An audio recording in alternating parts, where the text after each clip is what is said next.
Je m'appelle Arnaud Nioul, je suis architecte. J'écris depuis toujours par passion, pour le plaisir d'imaginer des histoires ou de jouer avec les mots. J'ai écrit un certain nombre de nouvelles dont plusieurs ont été primées et une dizaine de romans que j'ai gardés dans mes tiroirs jusqu'à ce que la compagnie de lecteurs et d'auteurs Cléa m'ait remis une note de lecture très encourageante sur un texte que je leur avais transmis et m'ont décerné le coup de cœur Cléa 2017 du meilleur manuscrit de l'année.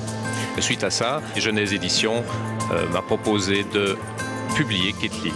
Dans mes histoires, je mets ce qui m'inspire et me passionne, des îles, bretonnes ou écossaises, des phares et un petit peu de whisky. Kathleen, c'est l'histoire de trois amis d'enfance qui se retrouvent sur leur île natale suite à la disparition de la femme qu'ils ont aimée.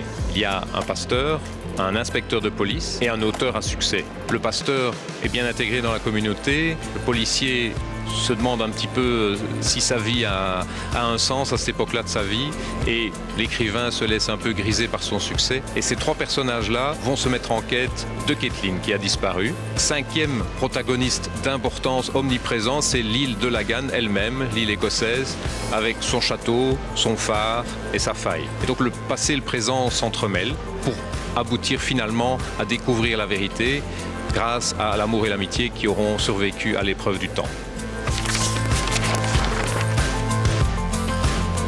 J'arrivais au site le plus impressionnant de l'île, la faille, Lagan en gaélique, qui avait donné son nom à notre bout de terre. À l'endroit où le plateau ne faisait plus guère qu'un mille de large, une brèche immense l'éventrait d'ouest en est, profonde de 15 mètres et large de 25, isolant l'ultime éperon rocheux sur lequel on avait bâti un phare.